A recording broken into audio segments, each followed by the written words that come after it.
Vertical roll. Ikijibu kwa waidani kutupa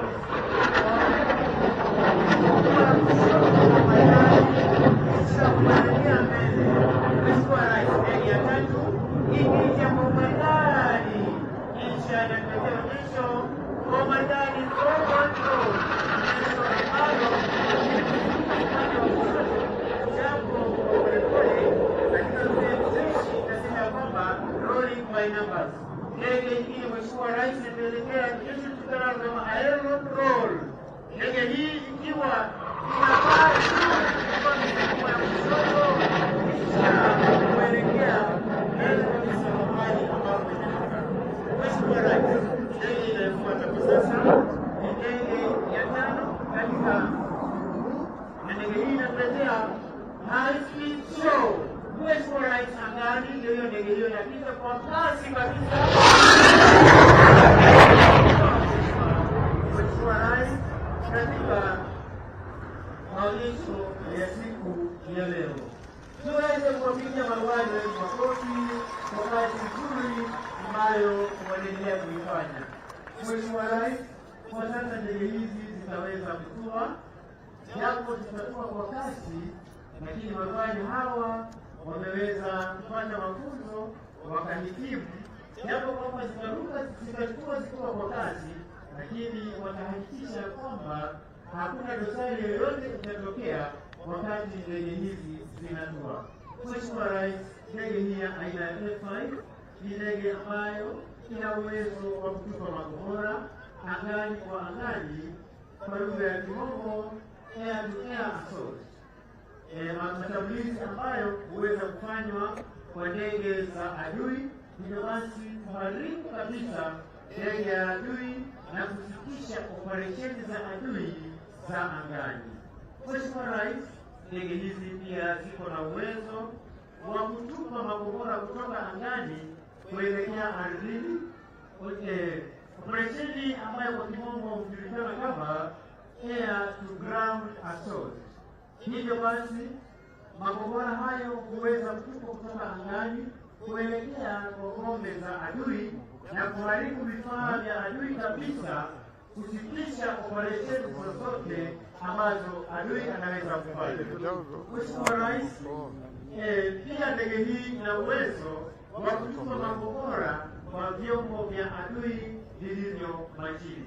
Kwa hivyo makombora haya yanapotupwa huweza kuharibu vifaa vyote vya adui vya majini, na hivyo basi kuhakikisha kwamba hata baharini iko shwari. Mheshimiwa Rais, uwezo wa ndege hii wa kuweza kupiga angani, kupiga ardhini na majini unatupa kuhakikisha kwamba anga letu liko shwari, ardhini tuko shwari, na hata majini tuko shwari, tukiungana na wenzetu kutoka vikosi vya wanamaji pamoja na vikosi vyetu vya Kenya Army. Mheshimiwa Rais, ndege hii ni nyepesi na wepesi wake huiwezesha kuruka kwa kasi na pia kufanya mabadiliko angani ya haraka.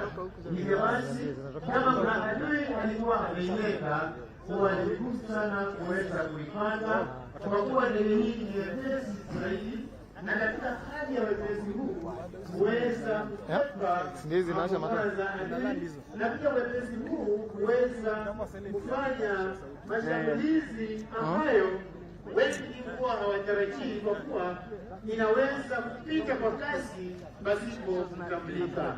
Mheshimiwa Rais, ndege hii ina uwezo wa kutoa sauti kuu almaarufu sonic speed, na katika hali ya kuruka na kutoa sauti hiyo huweza kuwachanganya adui, na wale adui ambao wamefikia ngomeni huweza kusomoza, kwa sababu wanatambua sauti hii, na hapa nyumbani sauti hii tunaitambua kama sound of freedom. Mheshimiwa Rais, ndege hizi kwa uwezo wa marubani wetu zimeweza kuanza kutua moja baada ya nyingine, na baada ya ndege zote kuweza kutua zitatuletea gwaride ambalo litapita mbele ya jukwaa lako Mheshimiwa Rais, chukua gwaride ambalo ni la heshima kwako pamoja na wale wote ambao tuko hapa, sababu kuu ikiwa katika hali ya kawaida ya kijeshi, katika operesheni yote tukienda sharti turudi tukaweze kuweka gwaride na kusema kwamba kazi tuliyopewa tumeweza kuikamilisha, na hivi sasa tuko tayari kuweza kupokea maagizo ya kazi inayofuata.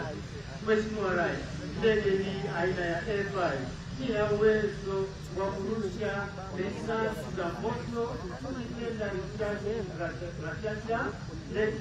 ambazo husababisha maafa kwa adui, na pia wale adui ambao huweza kupata nafasi ya kukwepa mahesabu haya huweza kutoka na alama ama majeruhi ambayo huwa kumbukumbu kwao, na mara kwa mara ndege hii inapopita wanajua ya kwamba kitambo chao kimepita. Na katika dukudumu zangu za mtandao hivi majuzi tumeweza kuwa na usemi unaosema breathe don't run, lakini hii kwa adui wetu huwa haiwezekani, kwa kuwa ndege hii inapofika basi kauli mbiu huwa breathe run. Wanatoroka kwa sababu wanajua kwamba kitambo chao imeweza kufika. Mheshimiwa Rais, kwa sasa ndege hizi zimeweza kutua kwa mandani, na hivi sasa zikiweka tayari kuweza kuturejea gwaride za ndege ambazo ni ndege zetu za kivita, ndege ambazo zimeshiriki mara kwa mara katika vita hivi ya wanamgambo ambayo nchini hata kule Somalia, na tunaweza kuona operesheni zake zikiwa kweli za matunda katika taifa letu na kuleta amani katika taifa letu. Mheshimiwa Rais, kama jinsi nilivyokuwa nimesikia, marubani hao wanafika hapa nyumbani na wao wanahitimu kuweza kuruka na ndege hizi kwa kuweza wakati na kuweza kuitisha kukiwa salama kabisa. Tunaomba wote kwa heshima ya marubani wetu tunaweza kusimama wanapotaarifa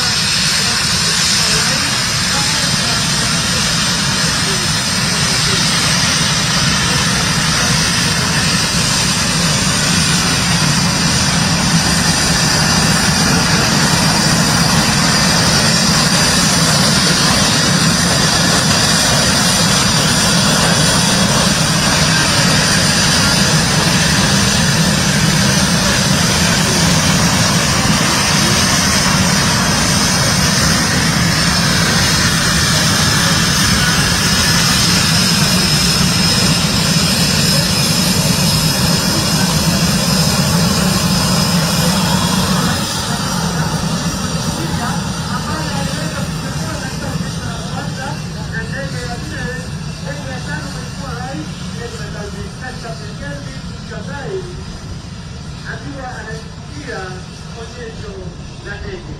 Mheshimiwa Rais, huo ndio mwisho wa maonyesho ya ndege.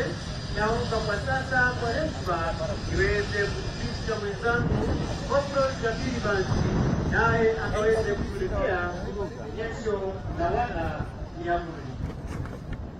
Asante sana mwenzangu Sergeant John. Mheshimiwa Rais, angani hivi sasa ni ndege aina ya Skytrack iliyowabeba wana Kenya Defense Forces Skydivers ambao watakuwa wanatua mahali hapa wakitumia miavuli. Mheshimiwa Rais, mbele ya jukwaa letu rasmi ni ground crew ambao wameweza kuweka alama kuwaonyesha wana free fallers sehemu wanayofaa kutua. Mheshimiwa Rais, katika ground crew hapa huwa kuna madaktari waliohitimu ili kuweza kupambana na mikasa hatari wakati wa vita, na vilevile kuweza kuwaonyesha wanamiavuli sehemu mwafaka ya operesheni yao. Basi kwa sababu ya hali ya anga vile ilivyo, hivi leo tutakuwa na onyesho linalofahamika kama losho. Onyesho hili likiwa ni wanamiavuli hawa wakiruka katika kimo kifupi na sio kile kinachotumika wakati wa operesheni. Operesheni hii, Mheshimiwa Rais, hufanyika usiku wa manane wakati maadui huwa wamelala, ili kuweza kuwanyemelea na wasijue ya kwamba wanaweza kuwa wananyemelewa na wanajeshi hawa. Vilevile wanajeshi hawa hutumika kutekeleza operesheni mbalimbali za utafutaji na uokoaji zinazofahamika kama search and rescue, ili kuweza kuwaokoa wananchi wakati watakapokuwa wamekumbwa na majanga ya dharura. Kwa heshima, Mheshimiwa Rais, naomba uweze kusonga mbele ili kushuhudia wana skydivers ambao tayari wameweza kuruka kwenye ndege hiyo. Mheshimiwa Rais, tafadhali kwa heshima, naomba uweze kusonga mbele ya jukwaa letu rasmi ili kuweza kushuhudia wana skydivers ambao tayari wameweza kuruka kutoka kwa ndege ile. Basi hivi sasa tayari wameweza kuifungua miavuli yao, na tukiangalia tunaona kwamba tuko na bendera yetu ya taifa, tuko na bendera yetu ya majeshi ya Kenya, tuko na bendera ya jeshi letu la nchi kavu, pamoja na bendera ya jeshi letu la wanamaji. Hivi sasa wakiwa ndani, Mheshimiwa Rais, wanasoma eneo lao la operesheni, sehemu ambayo wanafaa kutua hivi sasa ili kuweza kutekeleza wajibu waliopewa. Ningependa tu kuwafahamisha ya kwamba wanajeshi hawa wakati kama huu huwa wamebeba mizigo mizito, ikiwemo chakula, zana za vita, pamoja na stakabadhi ambazo zitawawezesha kutekeleza majukumu yao kwa siku kadhaa ama ule muda ambao huwa wameweza kupewa. Wanateremka kwa umaridadi kabisa hivi sasa, wakiwa angani, wakipepea, wakishuka kwa umaridadi, wakitumia ujuzi na tajriba walionayo ili kuweza kutekeleza operesheni hii. Mheshimiwa Rais, mafunzo ya wanamiavuli hufanyika hapa nchini Kenya katika shule inayofahamika kama Special Operation Training School. Chini yake Luteni Kanali Simon Seda. Mheshimiwa Rais, ukiangalia mbele ya jukwaa letu rasmi, tunaona kwamba hapa Drop Zone Safety Officer ameweza kupuliza moshi ili kuashiria sehemu wanayofaa kutua, na vilevile kuweza kusoma upepo kadri unavyovuma. Basi wanakuja kwa utaratibu kabisa, wakiwa angani hivi sasa, wakiendelea kusoma eneo lao la operesheni, vilevile wakijadiliana jinsi watakavyotekeleza wajibu wao punde tu watakapotua mahali hapa. Basi wanakuja kwa maridadi kabisa.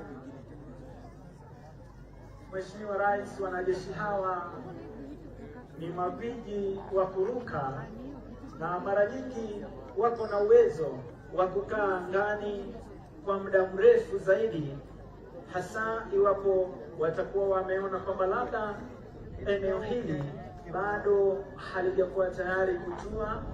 Lakini wakiwa hapo angani huwa na mazungumzo yao spesheli kuweza kujuzana ni jinsi gani watakavyotekeleza wajibu wao. Basi wanaendelea kupepea kwa maridadi kabisa, wakiendelea kusoma eneo hili. Basi wanakuja kwa maridadi kabisa, kama nilivyokuwa nimesema hapo awali kwamba wana uwezo wa kuweza kukaa angani muda mrefu kabisa, wakiendelea kusoma eneo hili la operesheni. Mheshimiwa Rais, vikosi hivi vya wanamiavuli viko chini yake kamanda anayefahamika kama Brigadier Ahmed Saman, ambaye ndiye kamanda wa operesheni spesheli za majeshi yetu ya ulinzi. Basi ukiangalia angani hivi sasa ni bendera 4 hewani ambazo zinapeperushwa, ikiwa ni bendera yetu ya taifa, ikiwa mikononi mwake Jump Master Sergeant John Kide, bendera ya majeshi yetu ya ulinzi ya Kenya ikiwa chini yake Jump Master Senior Sergeant James Gesora, pamoja na bendera ya jeshi letu la nchi kavu ambayo iko chini yake Jump Master Senior Sergeant Ashford Burana. Bendera ya jeshi letu la angani iko chini yake Jump Master Warrant Officer 2 Ronald Bichanga, na bendera ya jeshi letu la wanamaji ikiwa chini yake Jump Master Senior Sergeant Joseph Mudama. Basi wanakuja kwa maridadi kabisa kwa utaratibu, wakiendelea kusoma eneo lao la operesheni. Basi tunaona kwamba bendera yetu ya taifa itakuwa inatangulia kuweza kutua mahali hapa, na kwa umaridadi, ujuzi na tajriba alionayo Jump Master Sergeant John Kide anaipeperusha bendera hii ya taifa kwa umaridadi kabisa, akifuatwa kwa ukaribu naye Jump Master Senior Sergeant James Gesora ambaye anaipeperusha bendera ya majeshi yetu ya ulinzi ya Kenya. Bendera ya jeshi letu la nchi kavu vile vile iweza kupeperushwa mahali hapa, pamoja na bendera ya jeshi letu la angani.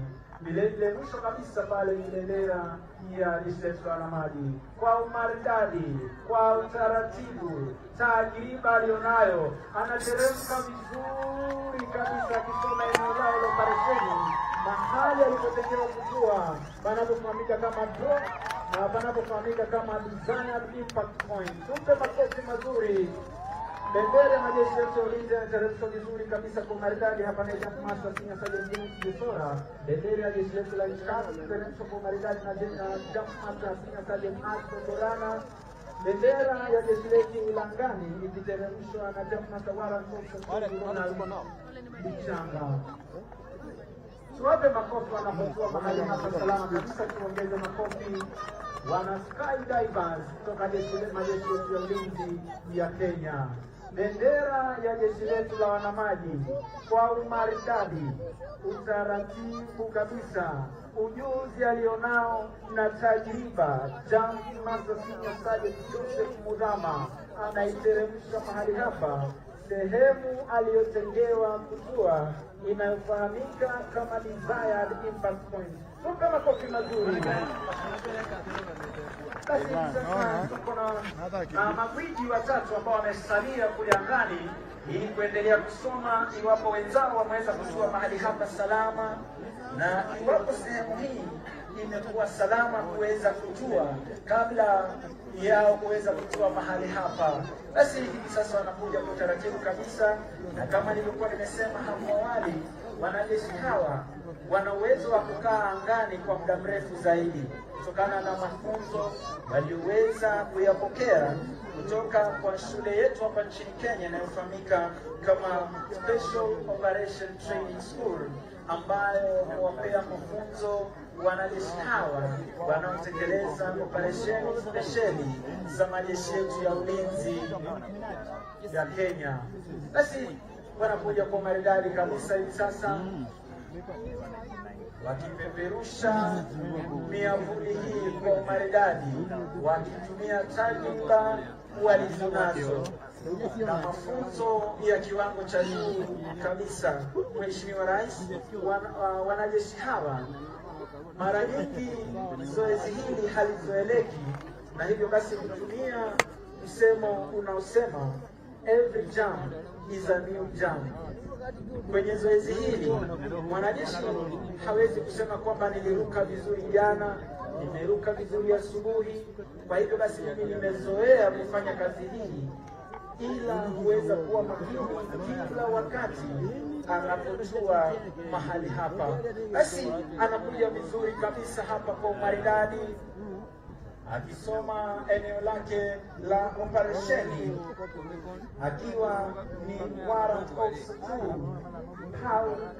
Omasanja ambaye anakuja kwa uzuri kabisa, akifuatwa hapa kwa ukaribu naye Senior Sergeant Bogo, pamoja naye Jump Master anayefahamika kama Qualified Master Senior Instructor Warrant Officer Summit ambaye ameweza kubaki pale nyuma kuangalia wenzake jinsi wanavyotua kwa umaridadi.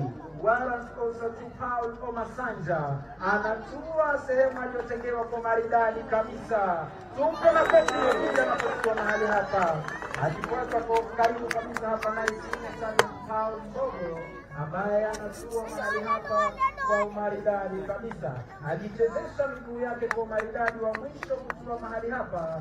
Jump Master Warrant Officer Summit.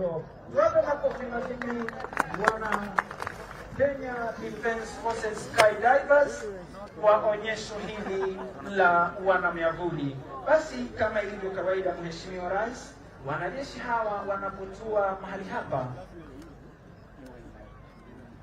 huweza kukunja parachuti zao haraka iwezekanavyo, kwa kuhofia iwapo watakuwa wameonekana na maadui, basi wasije wakapatikana mahali hapa. Basi wanapoendelea na zoezi hili, pamoja na kupokea amri kutoka kwa kamanda anayeendesha zoezi hili, nitawarudishia wana Yellow Wagoners waweze kutuletea burudani.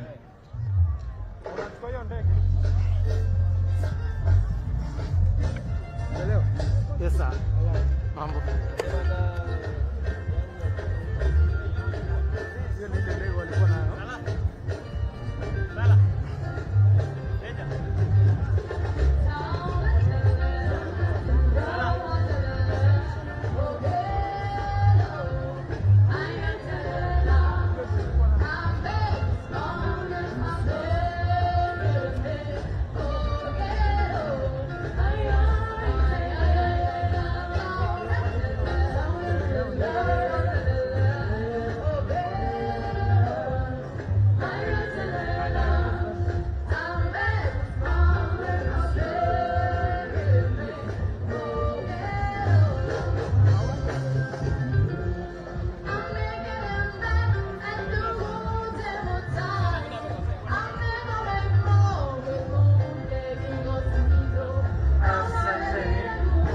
Asanteni sana wana Yellow Wagoners kwa burudani hilo.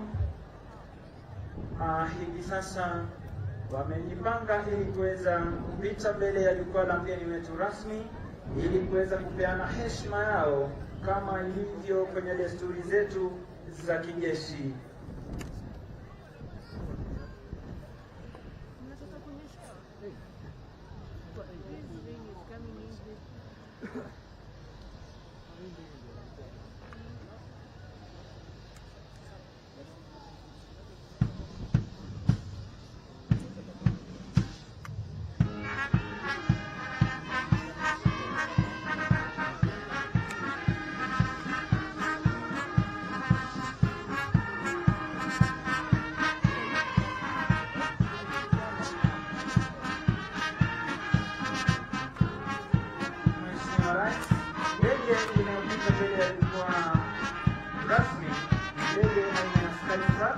Ambayo ilikuwa imewabeba wana Kenyan Skydivers ambao wanapita ndege ile jukwaa hili kuweza kupeana heshima yao, wakiongozwa na Qualified Master Senior Instructor Jump Master Warrant Officer Sami Iwo. Heshima, naomba sote tusimame.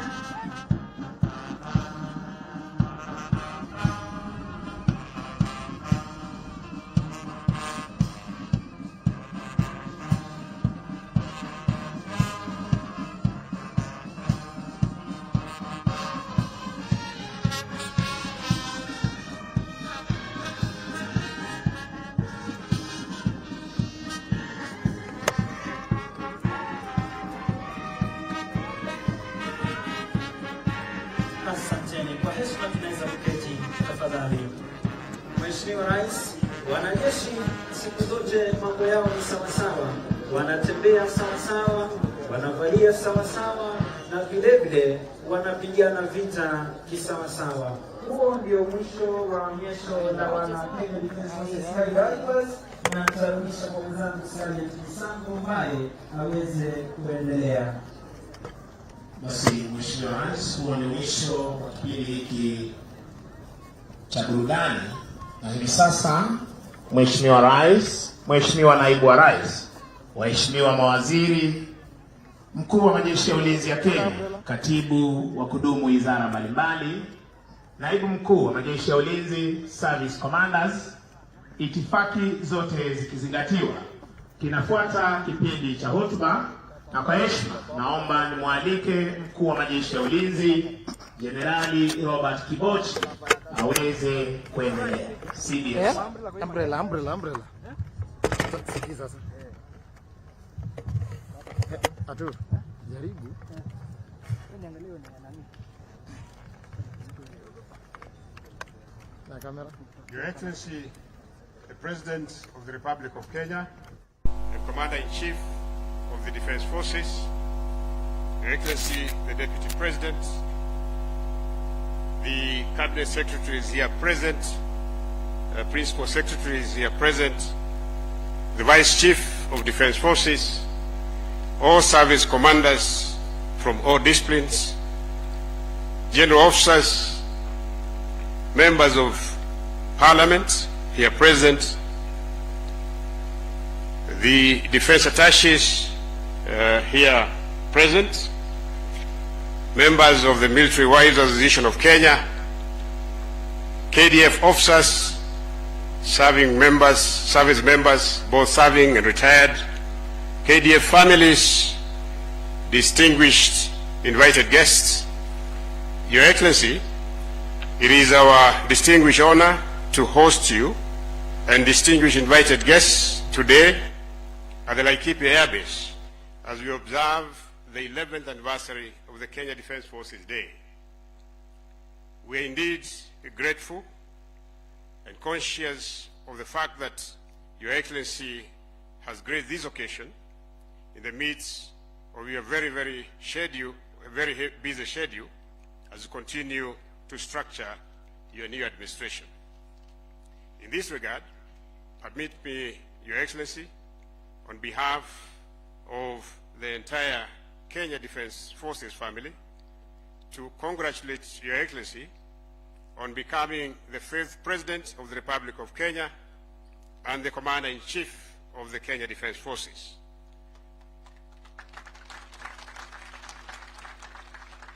We commit to serve under your command with dedication and fidelity in the fulfillment of the KDF constitutional mandates of defense and protection of Kenya's territorial integrity and sovereignty. Whereas this day marks a solemn occasion on which we celebrate the gallant Kenyan officers and service members who have paid the ultimate price while serving our great nation, we also pay tribute to those who served alongside them and suffered the scars of war, and not forgetting dear families who survived them. Indeed, the essence, valor, and strength of every KDF soldier is anchored in the support of families who are the backbone of our very existence. Your Excellency, the families of our gallant officers and soldiers, whom we salute today, have made great contributions, and we recognize this contribution as one of generating KDF's fighting power. To serving and veteran soldiers and officers, we in service reaffirm our commitment to your well-being through the established welfare framework under the Defense Compensation and Welfare Services and the ongoing establishment of the Veteran Affairs Directorate following the enactment of the Military Veteran Act of 2022. In defending the country against external aggression, KDF troops have robustly continued to undertake counter-terrorism operations within and beyond our borders, which has significantly degraded the Al-Shabaab menace. In all KDF deployments, we continue also to carry out humanitarian civic action in support of local communities as part of humanitarian civic action. In the past year, in countries of Baringo, Laikipia, Samburu, and Marsabit, we have done a lot of dams, including water pans and boreholes.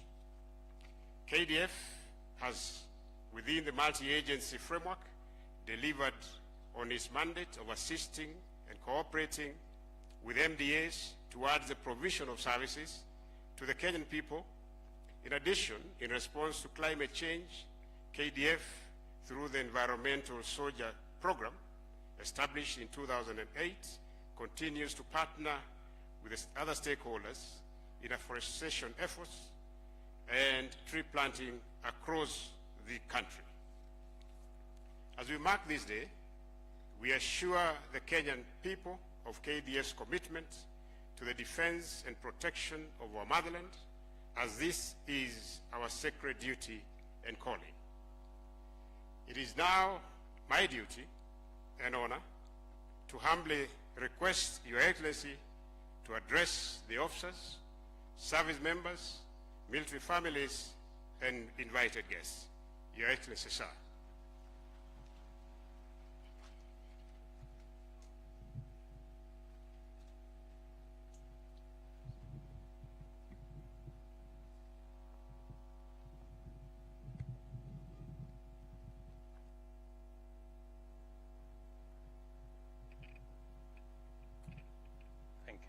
Thank you very much. Please, let's take our seats.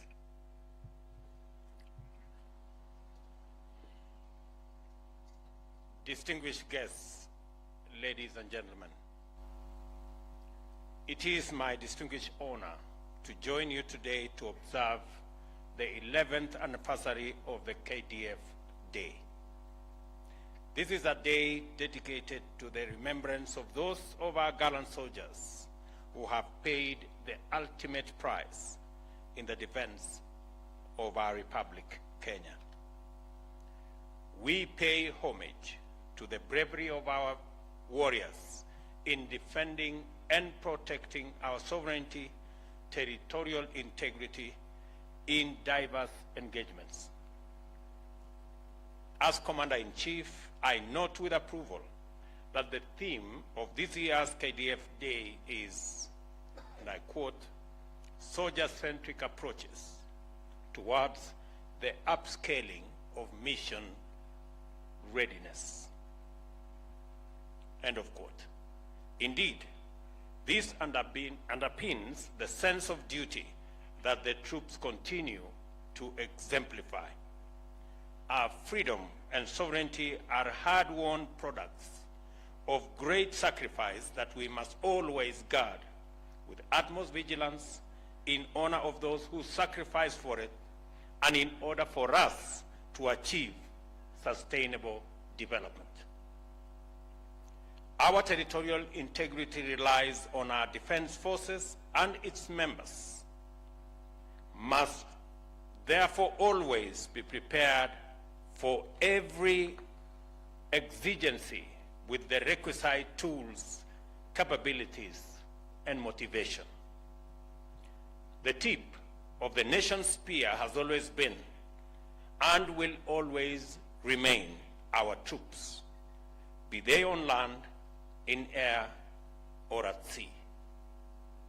The government commits, and the government commitments in this regard will remain paramount, and we will continue to invest in our men and women in uniform through the provision of training and education, complemented by the acquisition of relevant weapon systems, equipment, and guaranteeing access to medical care that is holistic, that is reliable, and effective. The KDF must remain thoroughly professional in order to secure the nation against all threats by offering credible deterrence, and also stay robust enough to engage any threat to Kenya's national security and interests. Having been recently briefed on aspects of research and development undertaken by the KDF, some of which were showcased at the just concluded Nairobi International Trade Fair, I look forward to seeing more innovations from the military family. It is desirable that the solutions out of your laboratories and workshops are not exclusively focused on defense and security. I urge you to also seek to address human security needs of the citizenry, like food security and affordable housing.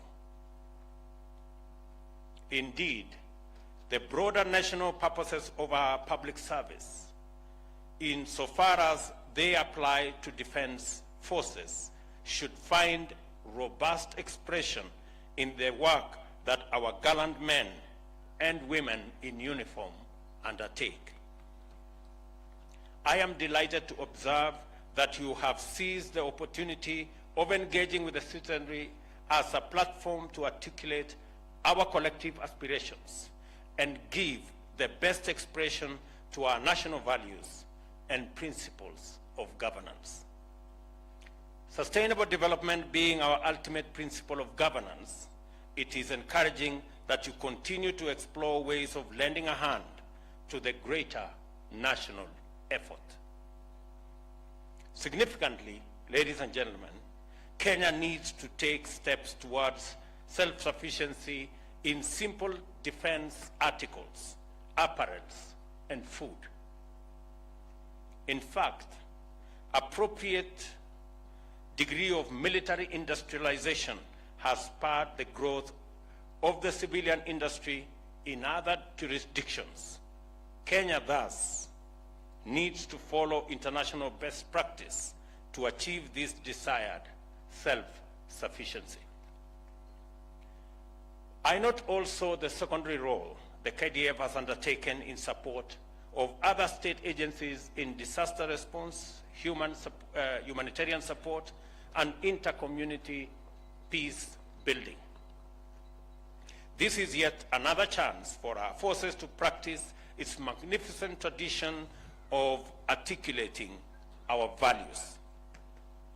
Our soldiers embody national security and inspire confidence.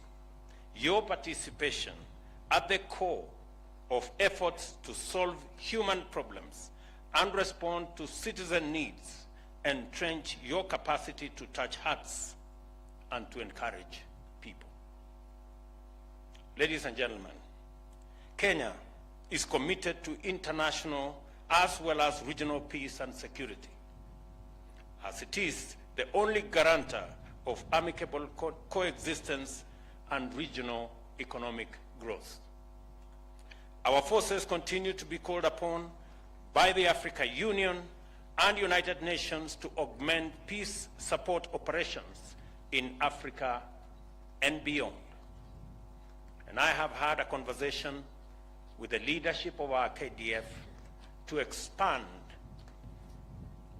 our efforts in peacekeeping across the globe. Some of the sacrifices of our soldiers, therefore, are not confined to our immediate borders. The legacy of Kenyan peacekeepers has been appreciated as far away as West Africa. We are proud of your achievements as Kenya's unique ambassadors and proud champions of the Kenyan winning way. As a responsible member of the global community, our stand on the war on terror speaks for itself. For this reason, KDF is in Somalia, having been invited among other nations to support the United Nations and the African Union Transition Mission in Somalia, formerly AMISOM. This contribution supports the efforts of the international community in pursuing peace in the Horn of Africa. Ladies and gentlemen, the welfare of soldiers and their families is a priority. I therefore appreciate the establishment of the various KDF regional hospitals in order to bring closer the requisite preventive and curative health to families and veterans. This initiative saves costly and lengthy trips to Nairobi for treatment. Ladies and gentlemen, as I conclude, I take this opportunity to rally our distinguished citizens to maintain the noble tradition of honoring the service of all our men and women in uniform, and in appreciating the heroic sacrifices they are called upon to make for us to live in peace and in freedom. We must renew our commitment to do our part in doing all we can and do it right. Let selfless service define the work we all do for our country, regardless of whether we are soldiers or otherwise engaged.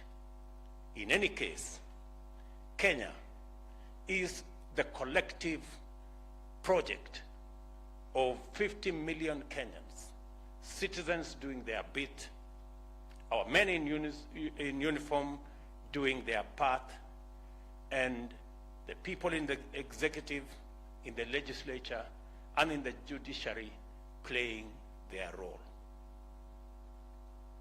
We must perceive our daily duties, whatever form they take, as contributing to the broader collective endeavor in pursuit of sustainable development, and apply ourselves accordingly.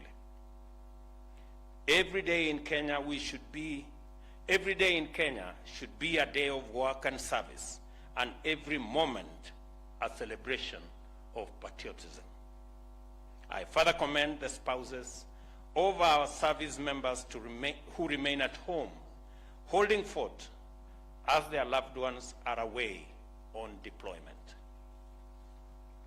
Their work is silent, away from sight, with absolute loyalty and dedication to keep families together, thereby sustaining an indispensable support network to our officers.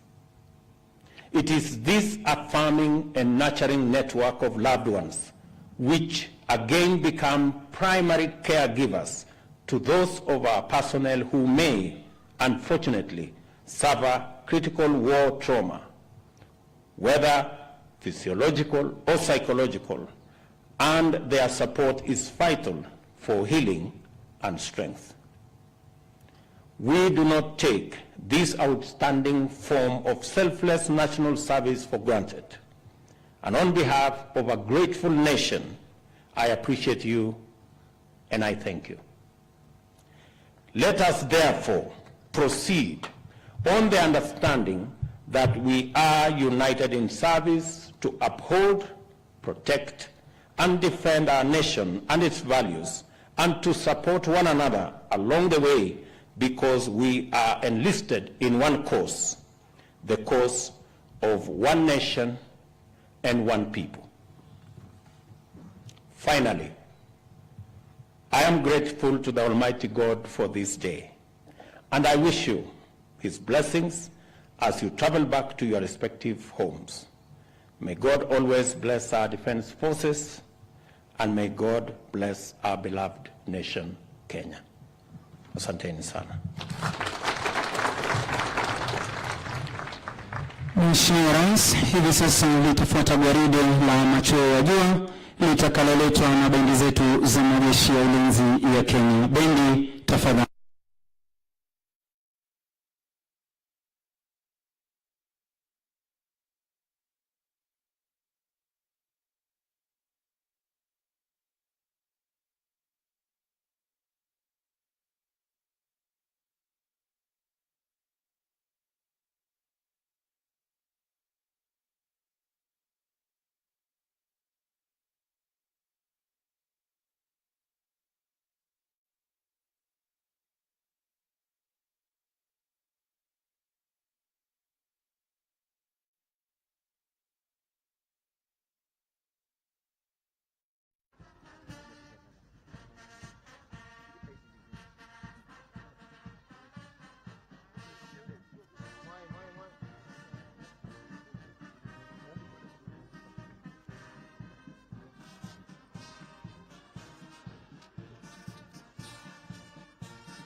Kwa heshima naomba sote tusimame kwa wimbo spesheli wa kuwakumbuka mashujaa waliotuacha unaofahamika kama Fallen Heroes.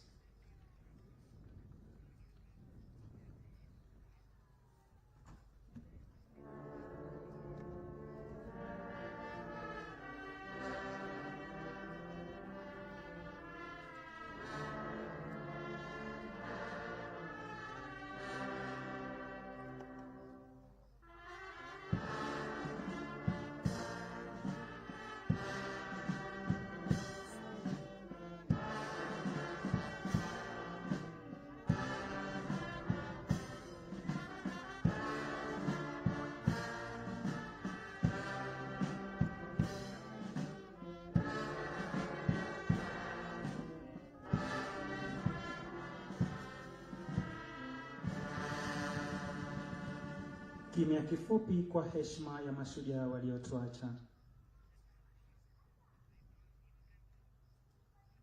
Asanteni.